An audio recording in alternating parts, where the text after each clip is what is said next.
Vegeta stared around the world. He had done it. He'd killed off his enemies, and he descended into a Super Saiyan, gaining immortality from those Dragon Balls. He and Nappa then decided to leave Earth in their spaceports. Vegeta knew what he needed to do: conquer Frieza's empire. And who was going to stop him? As a Super Saiyan and an Immortal, not even King Cold could lay a finger on him. He was in charge now, and he was going to rule the universe, just as he always wanted. Meanwhile, back in the Time Chamber, Raditz had started getting used to his Super Saiyan 4 form. Piccolo helped him out get used to it. And it seemed that their 2-year stay was finally coming to an end. Raditz had things to do first, though. He had to gather the Dragon Balls. But there was a problem. The Earth ones were inactive, and he did not know how to get to Yardrat or Namek. Well, you see, he needed to go to Yardrat. But he could get there with a spaceship, he thought. He then did so, and alongside Piccolo, learned all the abilities of the Yardrats. He included instant transmission and sensing energy as he could. He first checked the power level of Vegeta to see how strong he was, and surprisingly, even with immortality and a Super Saiyan form, he was still nowhere near Raditz. He then teleported onto planet Namek and asked the Namekians to use the Dragon Balls. The dragon was summoned, and Porunga granted Raditz 3 wishes. Fortunately for him, the Namekians had upgraded the Dragon Balls so that more than one being could be brought back at a time. So, Raditz used the first wish to bring all those killed by Vegeta back to life. He then used the second wish to restore the Earth to its beauty before the giant Ozora battle. And then he used his third wish to try and rid Vegeta of his immortality. And surprisingly, Porunga was actually able to do so, seeing as he was far more powerful than Shenron. But Raditz thought that after discussing this with both his father and brother Kakarot, that it would be a wise idea to not tell Vegeta that he was no longer immortal. Let him think he's still immortal, brother, said Kakarot. It will give him a false sense of security. Ah, yes. And then I can beat him in my new form. New form? Said Goku, his eyebrows flushing up.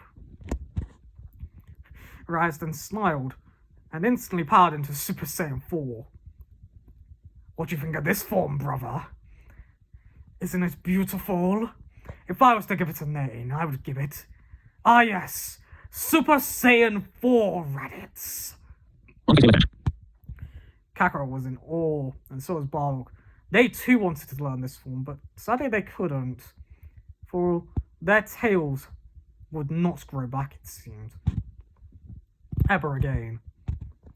And so, the duo of Bardock, Kakarot, Raditz, Broly, and Paragus teleported back to Earth. But it was seen that they were not alone on their landing. They could see that a time machine was there.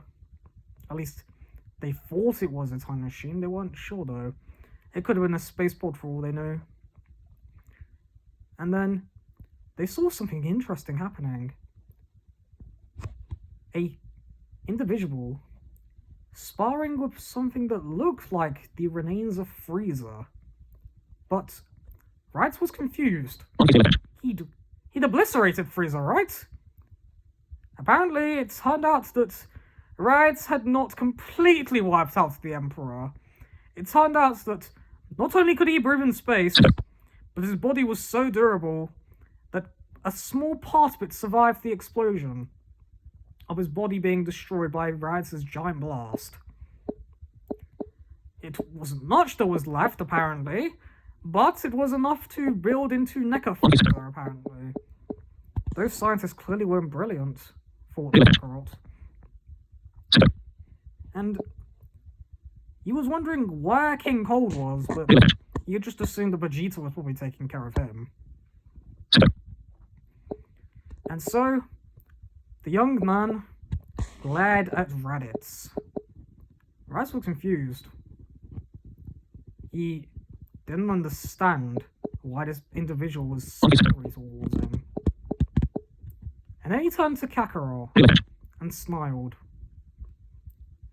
It's good to see the father's still alive. And then he asked Piccolo to speak with him. Piccolo alone. None of the Saiyans. Well, Piccolo, it's nice to see you again. Who are you? And how did you defeat Frieza? Well, I'm a Super Saiyan. And I'm Son Gohan. What? Piccolo stared at the child version of Gohan. He couldn't believe it. But this didn't make sense. He didn't look anything like the boy he saw in front of him. No, the man. But how? Time travel, my friend. Why did you come here? I've come to warn you that in the future, everything gets destroyed. And it's all because of my uncle's incompetence. What do you mean? The young man sighed, and then began his story about how his uncle Raditz had gotten so incapacitated in his form of Super Saiyan 4 that he tried to subdue his dominance over the populace of Earth. And he tried gaining more power. He had gained a new form, it seemed, in the future. Gohan couldn't remember what it was, but it did have white hair, it seemed, and an incredible aura. But this was something bad, considering how it caused the entire planet to be turned to rubble. And his uncle had simply just laughed. All he enjoyed at that time was a challenge with the prince. And then his father had died from a heart virus. There was no cure in the past. He had found the cure in the future. However, this didn't even matter. For approximately 5 years after Raditz's seduction over the world and Kakarot's death, two beings arrived on Earth. One was a wizard who people called Bobbity, and he had a servant who was a demon, the demon King Deborah. Gohan had tried to fight him off, but it seemed like every time he sparred with him, he was just being toyed with. The rest of the Z fighters at the time, they hadn't stood a chance. They were all killed. Krillin, Tien, Yamcha, even you, Mr. Piccolo. You were the last one tortured. They seem to want the Dragon Balls for something. To revive a being called Majin Buu.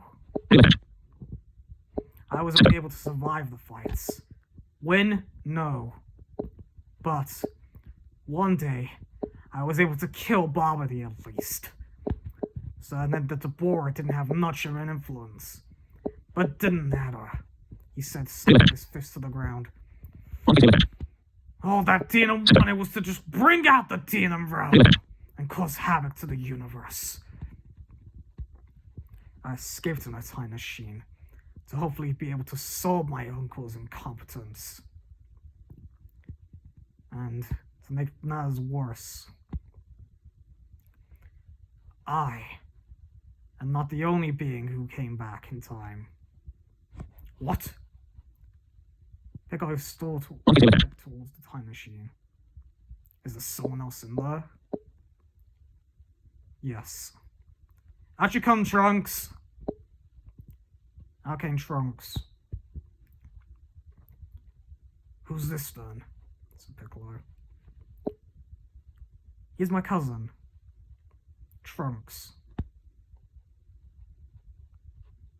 So, your father is Raditz, right? Yeah. Who's the mom then?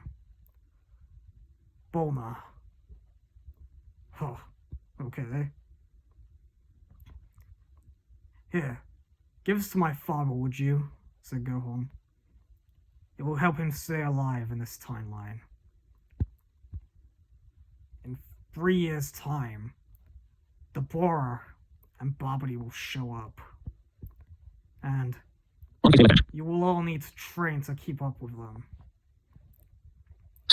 We will come back in 3 years your time. But hopefully you shouldn't need us. The two then left. But not without Gohan staring at Raditz with pure hatred in his eyes. Thinking that only his uncle had just understood that he didn't need to waver his dominance over everybody. He didn't need to prove himself to the prince. He could have just gained power and trained with his father, Goku. But no. Raditz didn't want that, it seemed. And so, the time travelers disappeared. And Piccolo then told somewhat the truth to the others. He told Kakarot about the heart virus and that he would die if he didn't take it. He told them about Babidi and Deborah. But he decided to not tell them about Raditz causing trouble in the future. That probably wouldn't have been a good idea for Piccolo. And so, the 3 years passed, with them all training to defeat Deborah and Babidi. Meanwhile, out in space, an evil prince sits upon a throne on Frieza's planet 1. He had conquered the army, he'd killed King Gold, and now he was wanting to get revenge on Raditz. He wanted that Saiyan scum dead. He didn't care. He killed his brother, he killed his father, he wanted that slave dead. That dog's body thought he was king. Ha! Chuckled Vegeta. He was the only king, and he the only king of this galaxy. He went around the various planets, wiping out Frieza's forces. A lot of them had tried to beg for mercy and be servants to the new king, but he had simply just shrugged them away and blasted them to death. He knew that if he had left any of them alive, they would try to bring back their emperor, and the new king couldn't have that. No. He had to ensure that his crown was never being taken away again. He then went to another planet that apparently held some Frieza soldiers.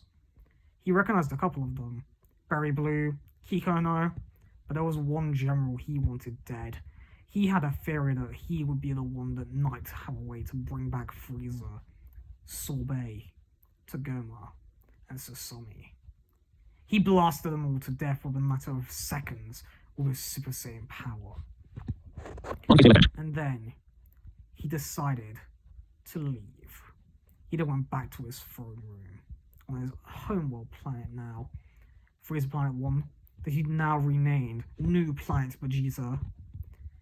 He'd summoned forth a band of soldiers that he had somehow found throughout his trip through the galaxy.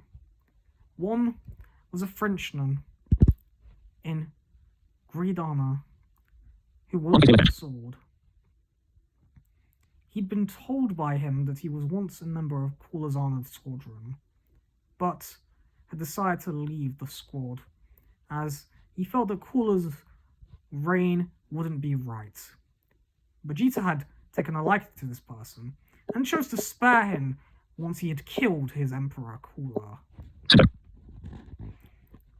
The second of these was A being known for true speed, full power speed it was. And apparently he was not from this universe. Vegeta had learned that he'd been teleported here by a freak accident when a comet had hit a planet and it erupted into a sun, causing it to form a black hole. And out came Dispo, one of his many new servants. And the rest of these servants were near soldiers, but they were decent power levels.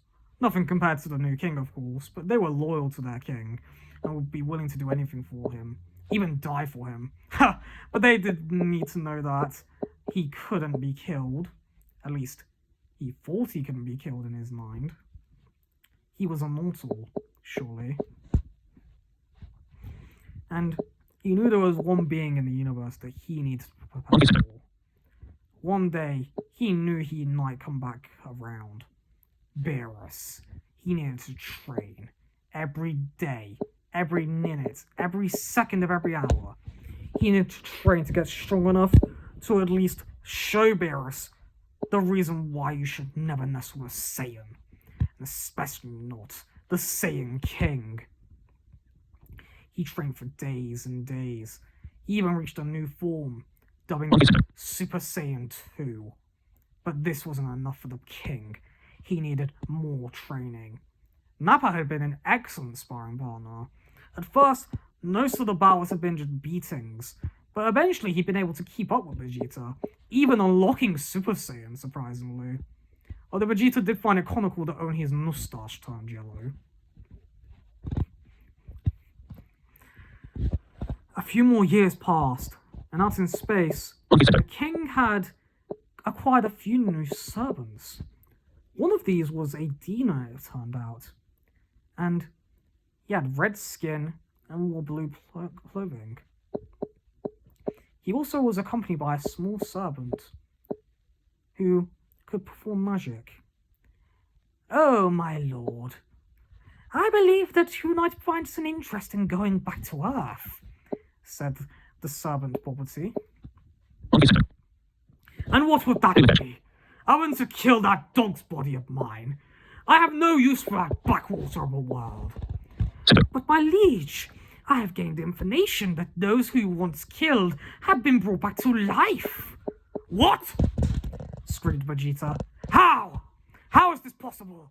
I killed all of them except for Raditz." "Oh, my liege, it seems that fool Raditz has gotten stronger. For what my force has acquired back on Earth, he has gained a new form. I don't know what it is called, but it is definitely different to your Super Saiyan forms, my liege. Also, he went to Yardrat and learned their techniques, and then went to New Namek and summoned their Dragon Balls, it seems."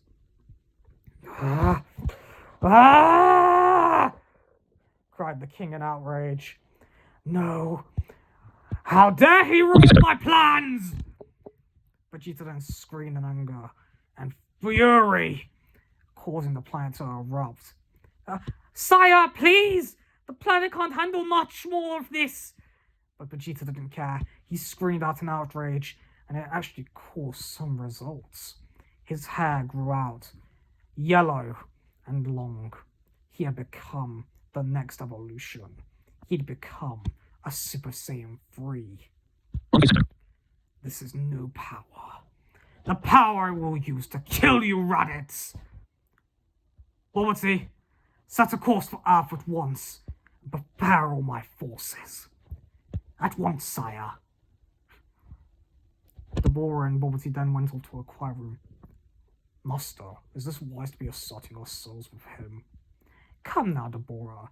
He's leading us right to where we want to go. And what's for on Earth, I will use his body and mind as my own slave, and use his power to bring forth Majin Buu." "As you wish, master." Bobbity was then creating a small spell. "Pa pa pa." And in another room, Vegeta was screaming out in pain. "Ah! Ah!" He then calmed down, and an M then formed upon his forehead. More power. Thank you, master, he cried. He then came into the room with the boar and Bobbity were. Ah, welcome, Vegeta, back, sire. Earth is our next home. Shall we set forth now? Vegeta nodded. And then he stared at Bob's servant, the boar. Tell me, Demon King, does a being like yourself ever experience fear? What do you mean, sire? I wish to serve you unquestionably. Lies! You only serve him. Don't think I could tell what was going on in my mind. You may have taken it over Bobbity, but there's one thing a Saiyan always keeps.